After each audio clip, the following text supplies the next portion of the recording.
இறையேசுவில் அன்பார்ந்த சகோதர சகோதரிகளே, திருவிவிலியம் அறிவும் பகுதியில் இன்று நாம் திருவிவிலியத்தின் பழைய ஏற்பாட்டின் கடைசி நூலான இறைவாக்கினர் மலாக்கியா இறைவாக்கினர் நூலை பற்றி சுருக்கமாக அறிந்து கொள்வோம். நூலின் பின்னணி: மலாக்கி என்ற பெயருக்கு என் தூதன் என்பது பொருளாகும்.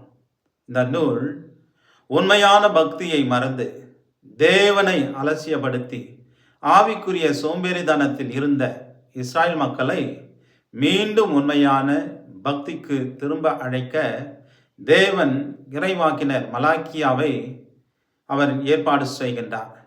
அவர் மூலம் மக்களை மனம் திரும்ப அழைக்கின்றார் என்பதை பற்றி விவரிக்கின்றது நூலின் பிரிவுகள்.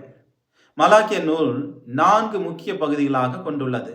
முதல் பகுதி அதிகாரம் 1, தேவன் தம் மக்கள் மீது வைத்திருக்கும் அன்பையும் மற்றும் மக்கள் அவரை மதிக்காமல் குறைபாடுள்ள பள்ளிகளை அவருக்கு செலுத்தினார்கள் என்பதை பற்றி விவரிக்கின்றது.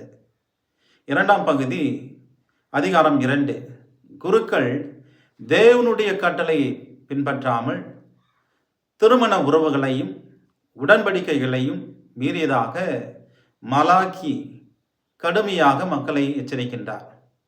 மூன்றாம் பகுதி அதிகாரம் 3, மக்கள் தசம பாகத்தையும் காணிக்கைகளையும் செலுத்தாமல் தேவனை வஞ்சித்தனர். ஆனால் தேவன் அவர்களுக்கு சொன்னது, முழு தசம பாகத்தையும் கொண்டு வந்தால் ஆகாயத்தின் கதவுகளை திறந்து உன்னை ஆசீர்வதிப்பேன் என்று. நான்காம் பகுதி அதிகாரம் 4, இந்த பகுதியிலே நியாய தீர்ப்பை பற்றி விவரிக்கப்படுகின்றது. நீதிமான்கள் காக்கப்படுவார்கள். மேலும் மெசியாவின் வருகைக்கு முன் எலியா வருவார் என்றும் பின்னர் திருமுழுக்கு யோவான் பணியில் இது நிறைவேறும் என்றும் இறைவாக்கானது கூறப்படுகின்றது. ஆகவே மலாக்கி நூல் நமக்கு 3 முக்கியமான உண்மைகளை கற்பிக்கின்றது. அவை: 1, தேவன் மாறாதவர். 2வது, உண்மையான பக்தி மற்றும் கீழ்ப்படிதல் நம்முடைய மீட்புக்கு முக்கியமாகும். 3வது, உறுதியாக எதிர்காலத்தில் மெசியா வருவார் என்பதாகும். ஆகவே அன்பர்களே, இறைவாக்கினர் மலாக்கி நூல் நம் வாழ்க்கையை ஆய்வு செய்து மீண்டும் தேவனிடம் திரும்ப அழைக்கின்றது. இந்த நூல்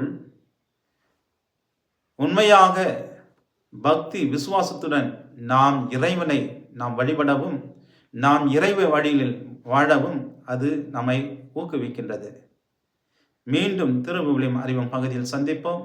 அதுவரை இறை ஆசீர்வாதத்தோடு இருப்போம். எல்லாம் வல்ல அன்பு இறைவன், தந்தை, மகன், தூய ஆவியார் உங்களை ஆசீர்வதிப்பாராக.